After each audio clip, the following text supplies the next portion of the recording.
নমস্কার, দেখছেন কলকাতা টিভির সঙ্গে রয়েছে শুভাঙ্গী। শুরু করছি চারটে চাতিক। রাজ্য থেকে শুরু করে দেশ বিদেশের যাবতীয় গুরুত্বপূর্ণ খবর এই অনুষ্ঠানে তুলে ধরা হয় আপনাদের জন্য। আর প্রথমে যে খবরের দিকে নজর রাখবো, নির্বাচনী আইন মতো বিশেষ ভোটার তালিকা সংশোধনের সুযোগ নেই।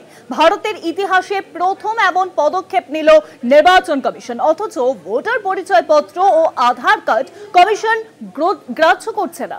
কমিশনের এই পদক্ষেপে বিপাকে বিহারের 7.9 কোটি মানুষ, বললেন মামলাকারীর আইনজীবী এই মন্তব্যই করেছেন। এই জেরে 7.9 কোটি মানুষ তারা বিপাকে পড়তে চলেছেন।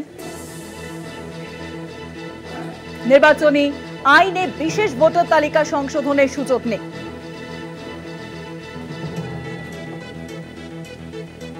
আর বিষয়ে আরো জানাবেন নিউজরুমে এখন সঙ্গে রয়েছেন আমাদের প্রতিনিধি পীযূষ কান্তিলাল। পীযূষ, সুপ্রিম কোর্টের তরফে কি বলা হয়েছে? দেখো, বিহারের নির্বাচনের আগে ভোটার তালিকা সংশোধন নিয়ে সুপ্রিম কোর্টে যে মামলা চলছিল, সেই মামলায় বিচারপতি ধুলিয়া ও বিচারপতি জয়মাল্য বাগচির মন্তব্য থেকে এটা পরিষ্কার যে বিহারের ভোটার তালিকা সংশোধনের ক্ষেত্রে আধার কার্ড এবং রেশন কার্ডকে প্রাধান্য দিতে হবে। যদিও সুপ্রিম কোর্টের পক্ষ থেকে এই ভোটার কার্ড সংশোধনের বিষয়ে কোনো রকম স্থগিতাদেশ জারি করা হলো না, তবে বিচারপতিরা মন্তব্য করেছেন যে নির্বাচন কমিশন তাদের ভোটার তালিকা সংশোধনের কাজ চালিয়ে যাবে। আদালত এই মুহূর্তে কোনো রকম অন্তর্বর্তীকালীন নির্দেশিকা জারি করছে না। তবে আদালত এটা মনে করে যে আধার কার্ড এবং রেশন কার্ড এই দুটি বিষয়ের ওপর ভিত্তি করেই কিন্তু নাগরিকত্বের যে বিষয়টা সেটা নির্বাচন কমিশনকে কনসিডার করা উচিত। 2003 সালে যে 3টি নথির ভিত্তিতে যে সংশোধনের বিষয়ে বিজ্ঞপ্তি প্রকাশ করেছিল নির্বাচন কমিশন, বর্তমানে বিহারের সংশোধনীর ক্ষেত্রে যে তার সংখ্যা বেড়ে 11 হয়েছে। এই সংখ্যাতত্ত্বের ভিত্তিতে সুপ্রিম কোর্ট প্রশ্ন তোলে কমিশনের আইনজীবীকে যে আধার কার্ডকে কেন ইনক্লুড করা হচ্ছে না। সেক্ষেত্রে কমিশনের আইনজীবীর জবাব ছিল যে আধার কার্ড সম্পূর্ণ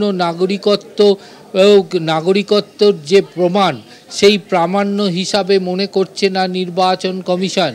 সেক্ষেত্রে তারা আরও বেশ কিছু নথি খতিয়ে দেখতে চান। এরপরেই বিচারপতি জয়মাল্য বাগচি প্রশ্ন তোলেন যে এক্ষেত্রে যদি অন্যান্য নথির ভিত্তিতে করা হয় তাহলে বহু মানুষের নাম বাদ পড়বে সেই খসড়া তালিকা থেকে। সেটা কি করে সম্ভব? তখনই কমিশনের আইনজীবী আদালতকে আশ্বস্ত করে জানান যে তারা শুধুমাত্র যারা মৃত ব্যক্তি বা সেই জায়গা থেকে অন্য জায়গায় স্থানান্তর হয়ে বসবাস করছেন তাদেরই একমাত্র ভোটার তালিকা থেকে নাম বাদ যাবে, অন্যথা অন্য কোনো নাগরিকের নাম বাদ যাবে না।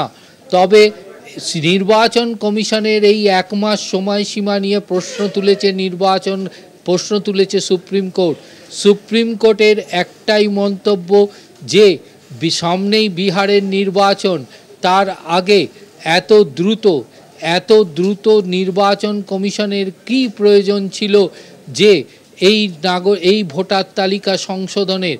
তার কারণ বিচারপতি জয়মাল্য বাগচির মন্তব্য, জনগণনার কাজ সারা বছর ধরেই হয়ে থাকে, তাহলে এক্ষেত্রে এই অল্প সময়ের মধ্যে কেন নির্বাচন কমিশন এই ধরনের পদক্ষেপ গ্রহণ করতে যাচ্ছে। এক্ষেত্রে নির্বাচন কমিশনের জবাব যে সারা বছর ধরেই তারা এই ভোটার তালিকা সংশোধনের কাজ করে।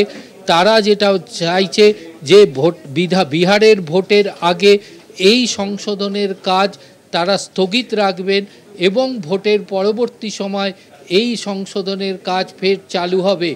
তবে নির্বাচন কমিশনের পক্ষ থেকে সুপ্রিম কোর্টের কাছে বারংবার আবেদন জানানো হয় যে খসড়া তালিকা প্রকাশের একটি নির্দেশিকা জারি করুক সুপ্রিম কোর্ট। অপরদিকে মনু সিংভি কিন্তু পরিষ্কার জানিয়েছেন যে তারা এই নির্বাচন কমিশনের এই প্রক্রিয়ার ওপরে কোনো রকম স্থগিতাদেশ চাইছেন না। শুধুমাত্র তাদের যে পদক্ষেপ গ্রহণ করা হয়েছে সেই নথিগুলির ভিত্তিতে তারা আদালতের দ্বারস্থ হয়েছেন। আদালত এই বিষয়গুলিকে পর্যালোচনা করে দেখুক। এক্ষেত্রে সুপ্রিম কোর্ট পরিষ্কার জানিয়েছে যে এই মুহূর্তে সুপ্রিম কোর্ট কোনো স্থগিতাদেশের নির্দেশিকা জারি করছে না, তবে সুপ্রিম কোর্টের প্রস্তাব এবং নির্বাচন কমিশনের কাছে যে নির্বাচন কমিশন তাদের এই ভোটার তালিকা সংশোধনের কাজ চালিয়ে যাবে, কিন্তু সেক্ষেত্রে যেন আধার কার্ড এবং রেশন কার্ডের প্রাধান্য দেওয়া হয় সেই বিষয়টা নির্বাচন কমিশনকে বিশেষভাবে ভেবে দেখতে হবে। তবে কমিশনের খসড়া তালিকা প্রকাশের যে আবেদন আবেদনে ছিল সুপ্রিম কোর্ট নির্দেশিকা জারি করুক, সেই নির্দেশিকায় কর্ণপাত করেনি সুপ্রিম কোর্ট। সুপ্রিম কোর্ট মৌখিকভাবে নির্বাচন কমিশনের আইনজীবীকে জানিয়েছে আদালত আশা করছে যে এই মুহূর্তে নির্বাচন কমিশন কোনো সংশোধনী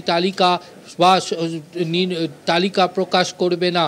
পাশাপাশি নির্বাচন কমিশনের কাছ আরও দাবি ছিল যে এই পরবর্তী শুনানির সময়সীমা 1 মাস দেওয়া হোক, তার মধ্যে নির্বাচন কমিশন এই সংশোধনের কাজ করবে এবং একটি তালিকা প্রকাশ করবে।